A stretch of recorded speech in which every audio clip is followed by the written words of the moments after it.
dans le parking à l'intérieur, même, dans le couvert. Bien, messieurs, je vous attends.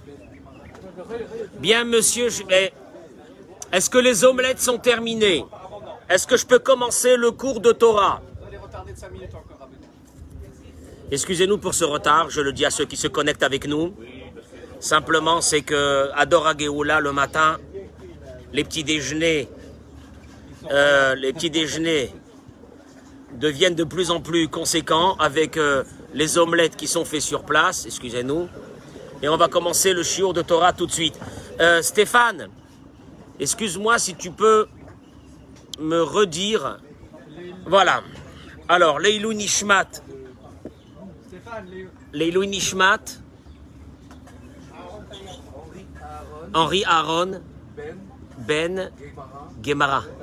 Tayeb Shayom Pekudat Shenato. Donc, ce limoud Torah sera pour lui. Amen Keni Ratson. Boker Tov, messieurs. Vous savez que... Bien. Je voudrais aborder aujourd'hui avec vous un sujet très important. On attend d'abord que nos amis se connectent. Boker Tov, Bruchim, Bruchot Abaot, dans ce shiur Torah, Bezrat Hashem. Zechut Torah soit avec vous. Amen Keni Ratson. Bracha ve'atzlacha dans tout ce que vous faites. Akadosh Baruch Hu, il vous ouvre toutes les portes. Amen Keni Ratson, qu'il y ait de la rachamim sur nous.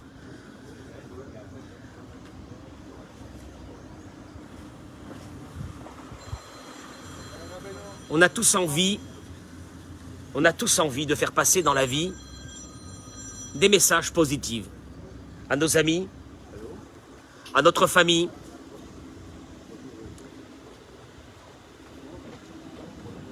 Quand nous avons nous-mêmes acquis des valeurs, on a envie de transmettre ces valeurs à nos conjoints, à nos amis, à nos enfants, etc.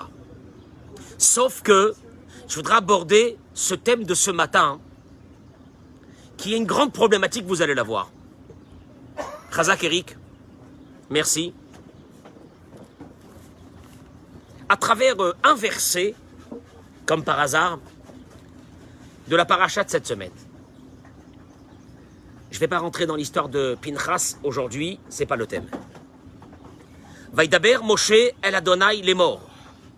Moshe parla à Dieu en disant Yifkod Adonai Elohe Aruchot Lechol Basar. Que l'Éternel nomme. Que Dieu nomme. Il demande à Dieu de nommer. Lui, Dieu qui est le Dieu des esprits et de toute chair humaine, qu'il nomme Ish, un homme, à la Eda, sur l'assemblée.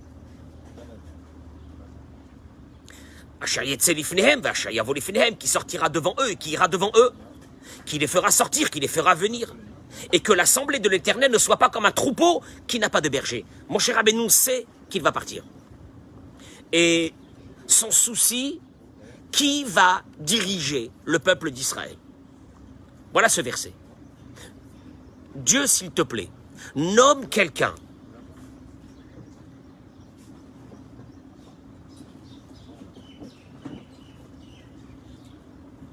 Quelqu'un que quoi?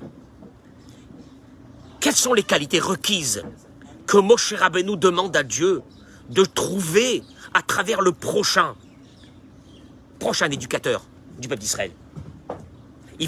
Moshe Rabbeinu va, entre guillemets, donner une indication à Dieu. Dieu la connaît, cette indication, certainement. Mais Moshe Rabbeinu nous dévoile, à travers ce verset, qu'est-ce que c'est un éducateur, quelqu'un qui veut donner des messages aux autres, de quelle façon il doit le faire.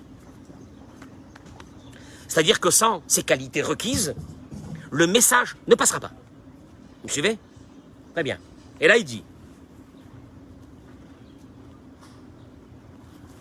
l'un de nos grands maîtres, Zecher Tzadik Livracha, le Rav Rachmiel Kram, dans un de ses livres, j'ai trouvé hier soir, très tard, une perle.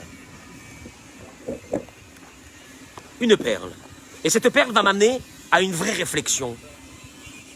Des balais Teshuvah, qui, malheureusement, parce qu'ils ont découvert la lumière, ils vont devenir, malheureusement, des fois, pas tout le temps, vont devenir agressifs dans leur message à travers les autres qui sont autour d'eux. Des hommes, des femmes. Et je voudrais transmettre quelque chose de fondamental ce matin. Rashi explique qu'est-ce que ça veut dire Eloke Aruchot. Le Dieu des esprits. Qu'est-ce que ça veut dire? Rashi dit, Amar Lefanav, Moshe Rabbeinu dit à Dieu, Ribono shel olam, maître du monde, Galoui veyadoua lefanecha dato shel kol echad ve'echad. Je vais prendre les mots du Rashi. Galoui veyadoua, c'est dévoilé, et tu le connais toi, Dieu. Dato shel kol echad ve'echad, l'opinion de chacun. Et ils ne ressemblent pas l'un à l'autre. Nomme sur eux un chef qui supporte chacun selon ses opinions.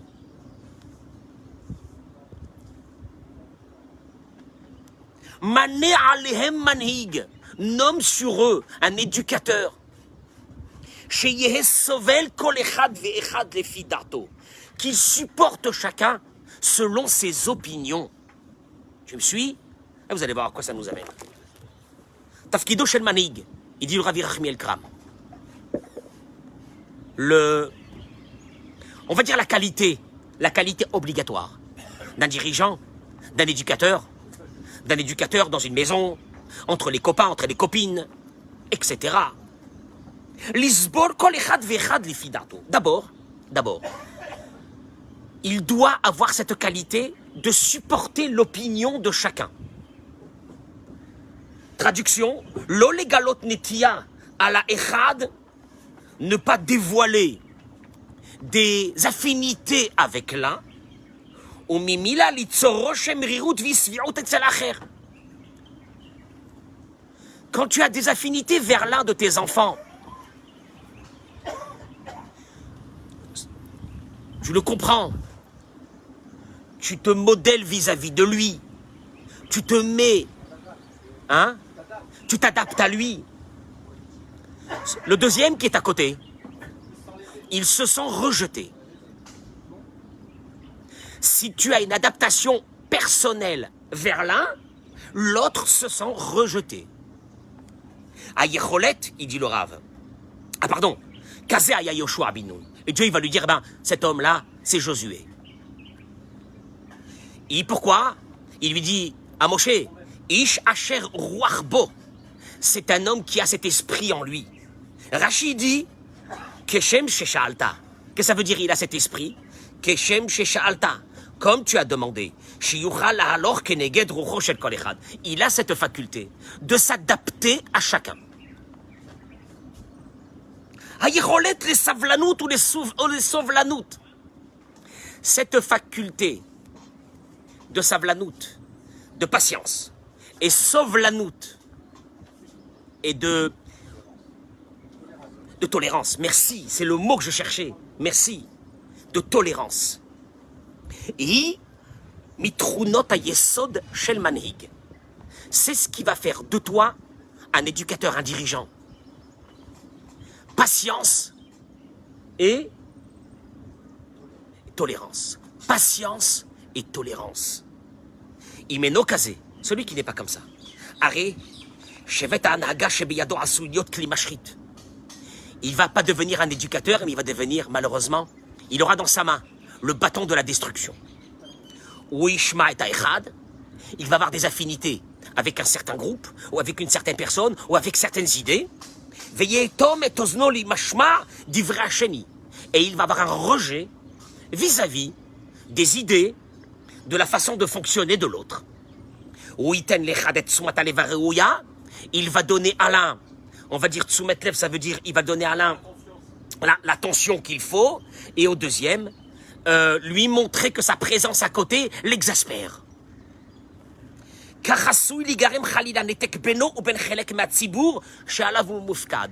Et il va se passer qu'il va y avoir une scission entre ce dirigeant et une partie de sa communauté. Ah, mais comment ça se fait que vous n'êtes pas dur? Comment ça se fait que vous n'avez pas de la rigueur? Tous ceux qui parlent comme ça, ce sont des personnes qui n'ont jamais dirigé. Un vrai manager dans sa maison, un vrai manager dans la société, un vrai manager dans une communauté, un vrai manager quand il veut faire passer des idées à ses amis, hommes ou femmes. C'est quelqu'un qui a d'abord la faculté de la largesse d'esprit, de comprendre qu'il y a dans une maison plusieurs enfants et que chacun a des différences fondamentales l'un de l'autre. Et c'est pas à lui, à ses enfants, de modeler leur comportement par rapport à toi. Mais toi, en tant que dirigeant, c'est toi qui dois avoir une approche, construire une approche personnelle vis-à-vis de chacun qui se trouve devant toi si tu veux faire passer des messages. Tu m'entends ce que je suis en train de te dire? Il te dit, parce qu'à partir d'un moment, toi en tant qu'éducateur, il s'est passé une rupture entre toi et entre celui qui doit être éduqué. Terminé. Veim bemanigoutkar. Il dit le Rav, si on parle de ça dans le management, alors sachez une chose, à plus forte raison, un enseignant dans une école, je pèse mes mots, qui n'a pas acquis cette faculté d'avoir une approche différente pour chacun de ses élèves, c'est un enseignant dangereux. Pour ne pas dire autre chose. Dangereux.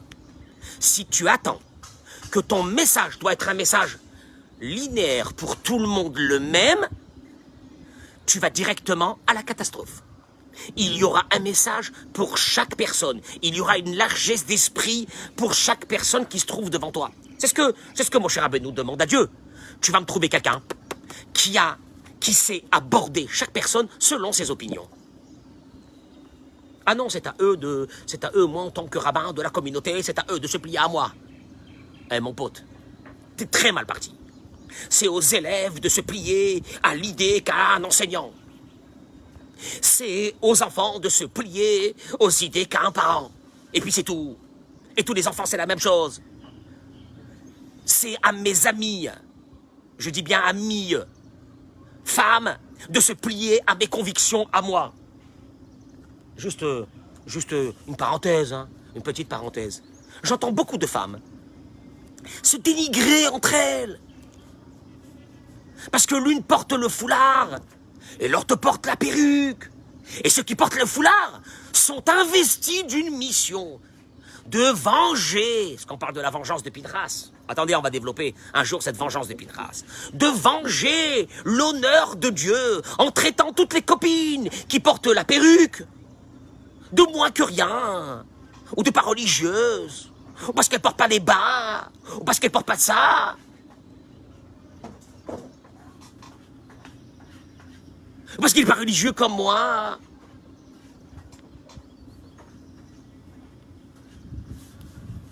Quand on sait que le Rama, je précise, je vais essayer de pas dire des bêtises, quand on sait que le Rama, le décisionnaire des Ashkénazes, Rav Moshe Feinstein, le Chazon Ish, le Rabbi de Lubavitch, le Rav Ben Zion Abba Shaul, pour ne citer que, le Rabbi Shalom Massas, tous ont été pour le port de la perruque. Moutard. En faisant attention que ça soit pas des perruques de je ne sais quoi, mais en ayant une perruque qui te met dans une sniout. Oui, ils l'ont dit, oui, il n'y a aucun problème. Bien sûr, pas dans des dérives qu'on a aujourd'hui avec des perruques qui ne veulent plus rien dire. Ah ben, Besséder, il y a à boire et à manger. On connaît tous la vie du Rav Ovadia. Zeruto Yagen Arleno Amen. Qu'il a été contre, sûrement, par rapport à toutes ces dérives et qu'il a dit, il faut porter le foulard. Bah, aujourd'hui, parce qu'il faut comprendre des choses, les Haridim, les Litaïm, les Lituaniens, les Chassidé Gour, les Chassidé Chabad, portent la perruque.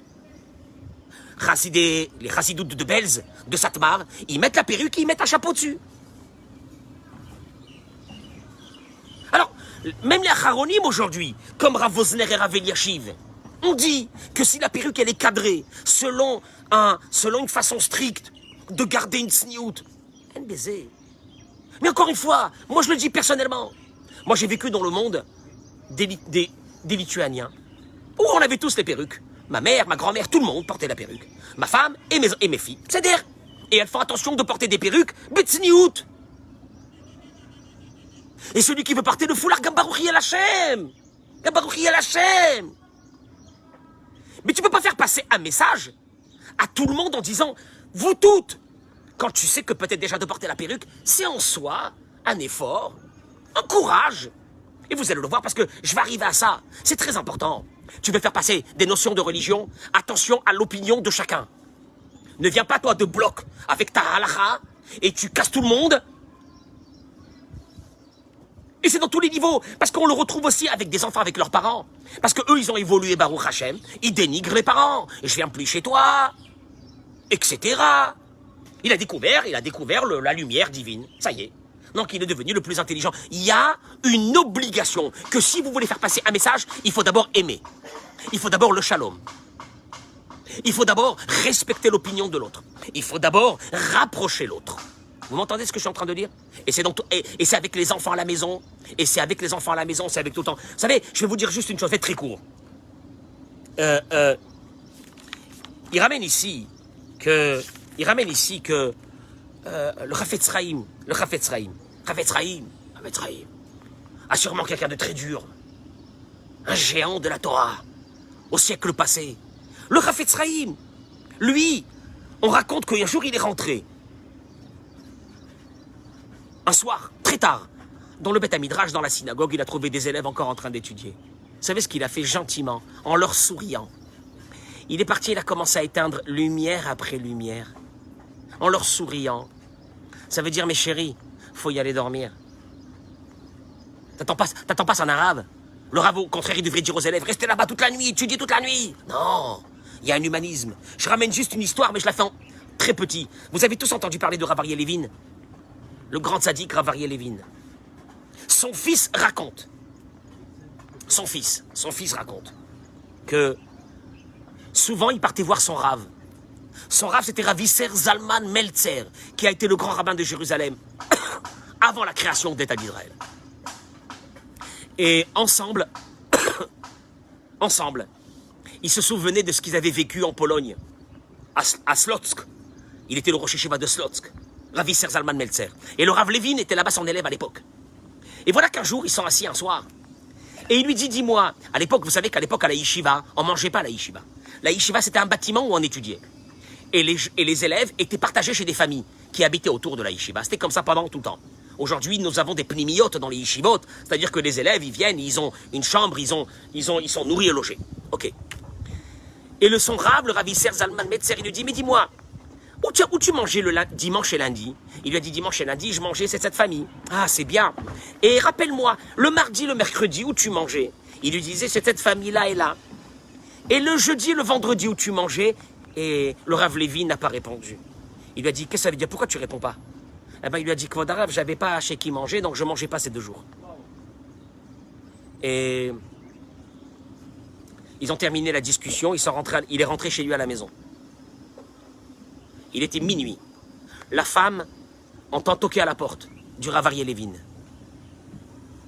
La femme de Rav Isser Zalman Meltzer, du grand Rosh Yeshiva, elle arrive et elle dit, mon mari se sent pas bien du tout. S'il vous plaît, mon mari se sent pas bien du tout, venez tout de suite. Qu'est-ce qu'il y a? Il est arrivé, il lui a dit, je sais pas, comment tu vas me pardonner que, ça c'était une histoire qui s'est passée 30 ans avant. Comment tu vas me pardonner que pendant 2 jours, j'ai pas fait attention. Il n'était pas bien, il était dans un état épouvantable, le mari. La femme, elle est venue en courant à minuit, chercher, tu comprends? Alors il m'a dit, Rabbeinu, c'est pas vous, c'est pas de votre faute. C'est moi qui aurais dû partir dire à la direction de la yeshiva que j'avais 2 jours, je n'avais pas où manger. Et il m'a dit, pardonne-moi. Et il a commencé à pleurer. Ah, t'as mévine, un manhig, quand on veut faire passer, la première des choses quand tu veux faire passer, c'est le cœur, c'est la bonté, c'est le shalom. Et je termine par une chose. Il a tellement parlé sur ça que j'essaie de parler le plus vite possible pour faire passer le maximum, mais bon, on pourrait rester ici encore 2 heures, mais c'est pas grave. Il ramène ici, le Rav Arush, une chose. Dougma, il dit, regardez, Kacher, quand par exemple, dans le couple, l'un des deux n'est pas en diapason avec l'autre au niveau de la religion. Admettons que la femme, elle a fait une teshuva, le mari, pas trop. Ou vice-versa. Ou bien, avec nos enfants. Nous, on a avancé, eux, ils n'ont pas avancé beaucoup. Ou bien avec nos amis, à nous. On a avancé, eux, ils ont avancé un peu moins. Ou bien nos parents.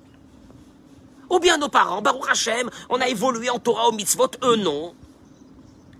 Il te dit, quand il y a une de ces personnes, mais là, il parle sur la femme, mais il parle sur tout le monde. C'est une relation qui est pour tout le monde. Mais il le dit sur la femme. Donc je vais le traduire sur la femme, et c'est aussi sur tout le monde. Il dit, et que c'est vrai que tu as devant toi une personne qui transgresse quelque chose de la Torah, et qu'il y a une certaine obligation de quoi?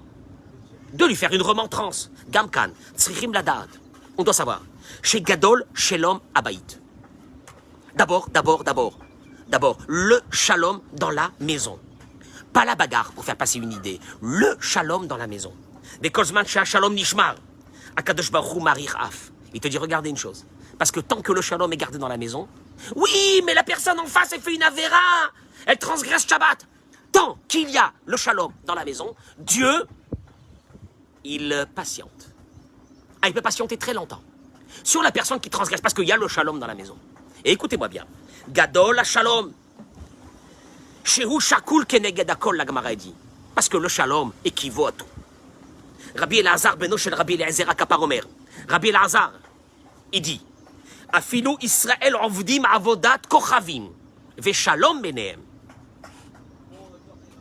Même si tout le peuple d'Israël fait à Dieu ne plaise l'idolâtrie, mais la paix est avec eux, qui viachol Omer Akadosh Baruchu, c'est les mots de la Gemara. Dieu il dit, En a Satan nogeya baem. Le Satan ne peut pas les toucher. Parce qu'il y a le shalom. Tu comprends? Donc il te dit, Velachen, c'est pour cela. Gambi mikrim elu chayavim lishmor ala shalom. Il faut d'abord, tu veux faire passer un message, il y a quelque chose chez l'autre qui te gêne, par rapport à la Torah, par rapport au mitzvot, d'abord la première chose. Première chose. S'il n'y a pas ça, laisse tomber tout le reste. À shalom. Et alors, tout doucement, quand il y a la paix, il y a l'amitié, il y a l'amour, tu le feras passer ce message d'une autre façon. Allié des ribouilles, alors il te dit, allié des ribouilles, tes filotes.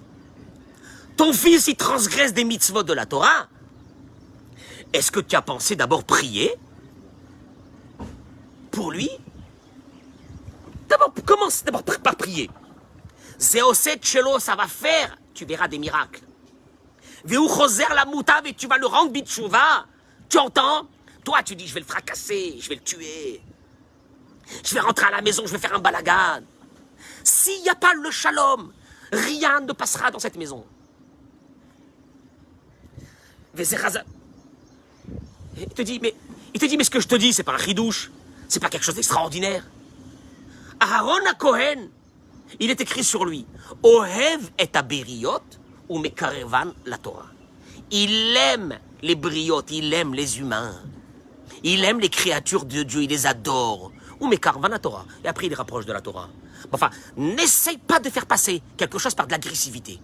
N'essaye pas de faire passer quelque chose par le rejet. N'essaye pas de faire passer quelque chose par « t'es comme ça, toi. Tu ne fais pas la religion comme il faut le faire. Tu n'es pas dans la tsiniout. Tu n'es pas dans ci. Tu n'es pas dans la... » Je peux te poser une vraie question? Est-ce que la personne en face, tu l'aimes d'abord, oui ou non?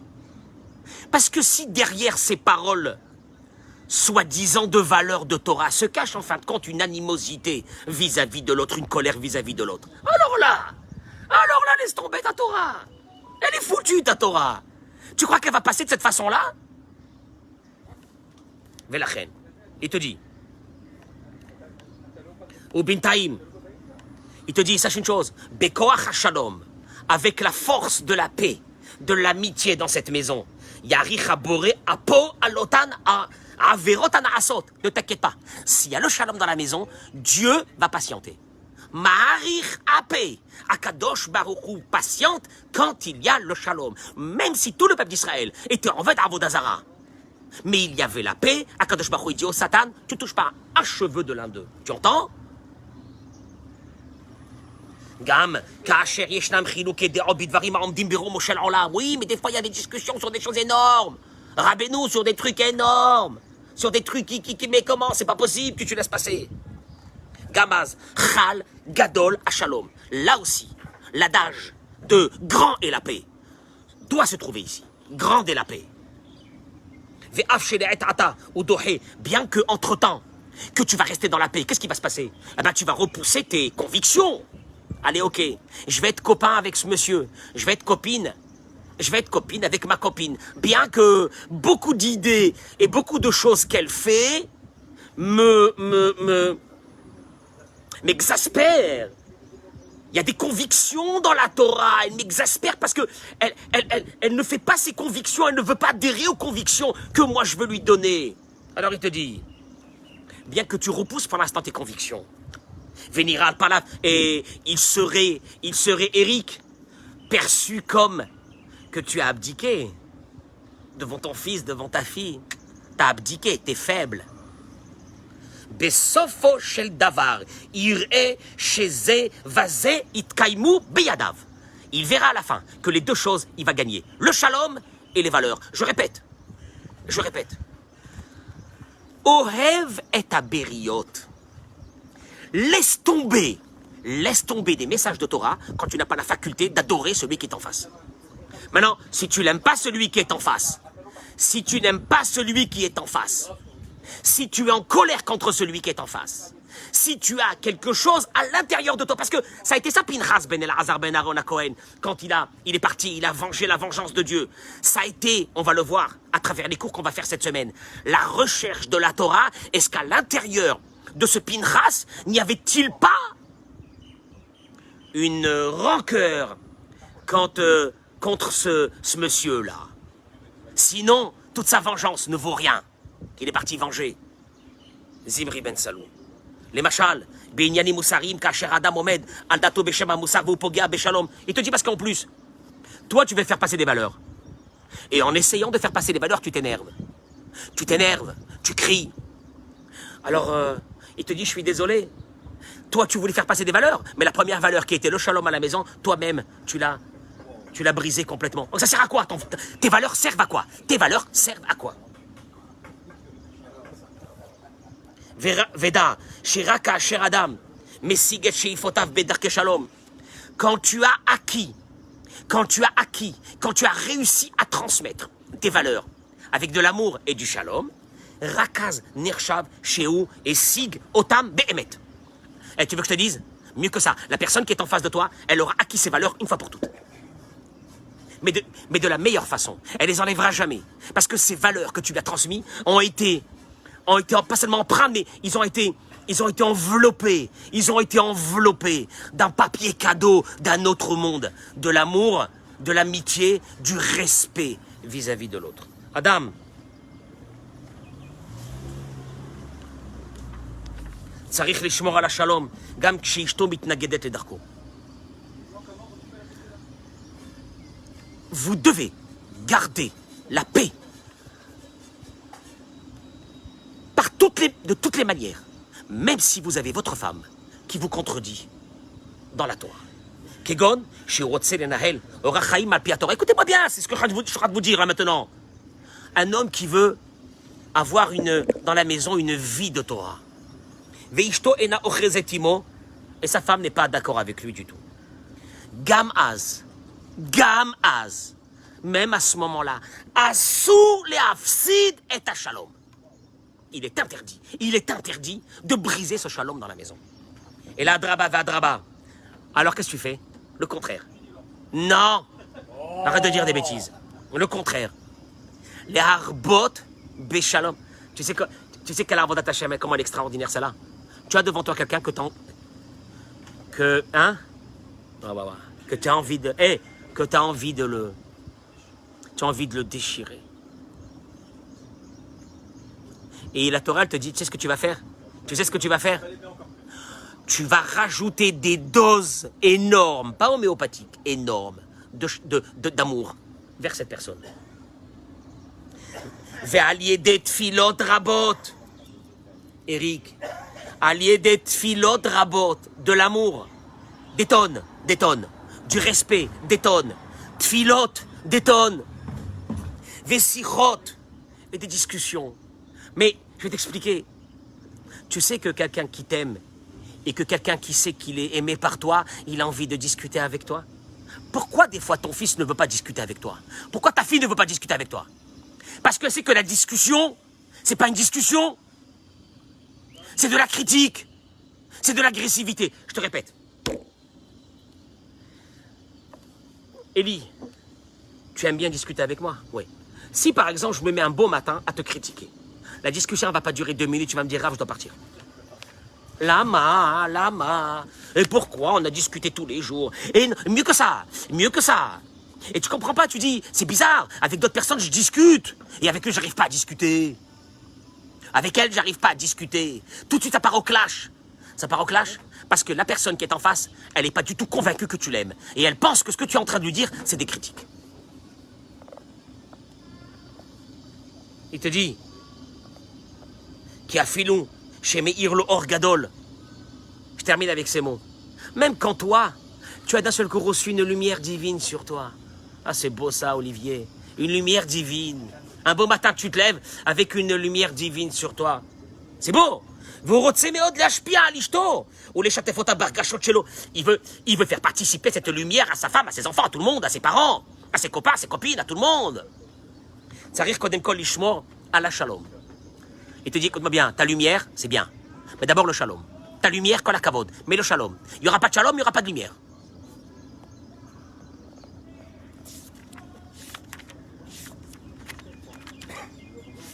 Juste par des mots qui terminent. Et il dit comme ça. Il dit que... c'est extraordinaire. Il dit comme ça. Imaya zoché la or shel Torah amitit. Parce que si vraiment tu avais reçu sur toi la vraie lumière divine, chez derachea darkenoam, que les chemins de la Torah sont les chemins de la douceur. Vechon netivoteha shalom. Et que tous ces chemins, toutes ces pistes, ce sont ces routes sont des routes de paix. Si vraiment tu avais eu la vraie lumière, tu aurais dû acquérir à travers cette lumière d'abord toi, les midotovot, les bons traits de caractère, redifat shalom, le shalom à tout prix, ahava, l'amour, anava, l'humilité, vitour, de laisser passer, ou bevadaï, shaya mitrachem, et de faire attention à ceux qui se trouvent à côté de toi, et de faire attention de ne pas les dégrader parce que tu as trouvé cette lumière, parce que cette lumière devrait dire, si tu l'as trouvée, c'est que toi tu es devenu quelqu'un d'extraordinaire, de bon, de magnanime, quelqu'un qui sait que chaque personne a une opinion différente.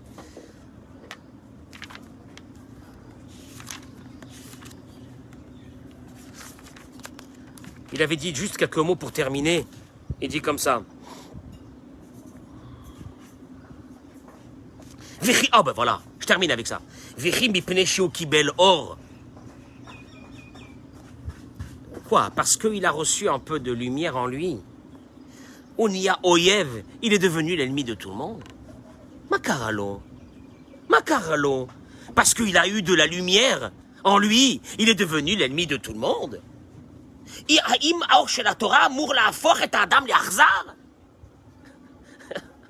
Est-ce que la lumière de la Torah te rend cruel? Te rend que tu supportes plus personne? Te rend que tu n'as plus aucune ouverture vers personne? Et Chana Ahava, où était l'amour que tu avais avec toutes ces personnes-là jusqu'à maintenant? Ma Hashemim, tous ceux qui sont autour de toi, en quoi sont-ils responsables? Qui n'ont pas eu le mérite encore d'avoir cette lumière que tu as. Enfin, voyons.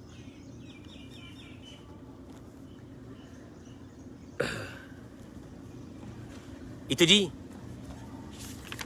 écoutez-moi, 3 phrases. 3 phrases et j'ai terminé. Ki bederech haemet en kitsure derech vedimionot. Quand tu vas arriver à la paix, non, à la vérité, pardon. Quand tu vas arriver à la vérité, si tu es habité par la vérité, écoute-moi bien, si tu es habité par la vérité, par le émet, que tous ceux qui doivent être autour de toi, tu voudrais leur donner un peu de tes valeurs, tes enfants, tes copines, tes amis, etc. Il te dit, il n'y a pas de kitsure derech, il n'y a pas de... il n'y a pas de raccourci. Il n'y a pas de raccourci. Et là, tzrichim lasi kol davar be'emet. Le Emet doit s'acquérir avec le Emet. Traduction, le Ravarouche. Et le curseur qui va nous dévoiler si ta lumière vient du Emet, du Emet de la vérité, ou ça vient parce que tu te sers de ça pour taper, du Emet. Il te dit, ou à Shalom, le curseur qui m'indiquera que ta vérité, elle est une vraie vérité, ça sera ta recherche de la paix. Kemo, Shiktuvim, Arbe Psukim Batanach, il te dit, mais là, ce que je t'annonce, c'est pas un truc géantissime, c'est marqué dans le verset. Le prophète Zacharie dit, Ha'emet ve'hashalom ahevu. Ahevu. La vérité et la paix, aimez-la. Elles sont ensemble. Il n'y a pas de Emet. Elles sont inséparables. Ha-Emet veha-shalom ahevu. Alors, les donneurs de leçons. Les donneurs de leçons. Moi, je vais bien. Amen. Vous voulez rapprocher les autres. Amen. Mais attention, une chose. Si tu l'aimes pas trop, et que tu profites de la religion pour asséner et pour régler des comptes, n'éduque personne. Éduque ta tête et va-t'en. N'éduque personne. Si tu... Mais bien sûr. Mais si tu n'as pas... Écoute-moi bien. La religion ne pourra passer que par l'amour et par le shalom. Et il te dit une chose, prie. Prie pour que tes enfants y changent. Rajoute encore des doses d'amour et de respect. C'est tout. Et tu vas voir les miracles que tu vas faire. Tes copines, il y a certaines copines qui font pas comme ça et tu aurais bien voulu les faire avancer. Une chose. D'abord, opération, tu vas les aimer pendant des mois. Ah, entre-temps, tu vas pas te sentir bien parce que tu les vois qui font des choses que toi tu aimes pas. C'est pas ton problème. C'est pas ton problème. Maintenant, si t'as pas compris ça, n'éduque personne. Pourquoi combien de parents n'ont pas réussi une éducation spirituelle avec des enfants? La réponse, elle est dans ce cours. Je reviens pas. La réponse, elle est dans ce cours. Pourquoi je me méfie quand un couple qui va pas vient avec une raison qui est on n'est pas d'accord dans la religion. Je suis désolé, hein. La religion ne doit jamais être un sujet de combat ou de débat. Elle doit venir naturellement. Il est hors de question. Pourquoi des enfants qui ont fait teshuva sont en rupture avec leurs frères et leurs sœurs, avec leur famille? Makara, t'as découvert quoi? Une lumière quoi? Subliminale qui est venue en toi, ça y est? Qu'est-ce qui t'est arrivé? Tu parles plus avec tes frères, avec tes sœurs? Oui, mais ils sont pas comme moi, ils sont pas... Et alors, aime-les, respecte-les. Et tu vas voir des choses énormes d'un autre monde. Ne porte pas l'étendard de la guerre de Dieu. Il n'y a que Pinchas qui a pu la porter. Ne porte pas l'étendard de la guerre. C'est pas la peine. De toute façon, ça n'a jamais marché. Ça, Serge, ça a servi à une chose. À faire haïr la religion à beaucoup de personnes. Et puis on se sert de ça, tu sais pourquoi? Pour régler des comptes. Ah, alors là, on se fait des kiffs. Mais c'est pas que ça. On est convaincu que ce qu'on est en train de faire, c'est parce que c'est pour Dieu. Mais c'est assourd. Mais c'est machin. Écoute-moi bien. Je le dis aux enseignants. Un enseignant qui n'a pas cette faculté d'aimer les élèves, chacun selon son chemin, il faut qu'il démissionne. Il faut qu'il démissionne. C'est très dangereux. C'est très dangereux. C'est un assassinat pur. Des parents qui ne savent pas ce concept d'aimer. Même quand un enfant s'est éloigné d'eux, de l'aimer. J'étais un jour à Tel Aviv, avec des amis. Je vois des jeunes. Et je vois, ils discutaient, puis je ne sais pas s'ils m'ont demandé une cigarette ou un truc comme ça. Et j'ai vu qu'un jeune, il avait une façon de parler qui n'était pas la façon de parler des jeunes de Tel Aviv. Et je lui ai dit, Aïta Dati, tu étais religieux? Il me dit, Aïti Bachouri Shiva. Je lui dis, Annie, tu me permets? Il me dit quoi? Je viens, je m'approche et je le prends, je le serre dans mes bras. Mais très très fort. Il me dit, si mon père il m'avait serré comme ça, je serais resté à la yeshiva.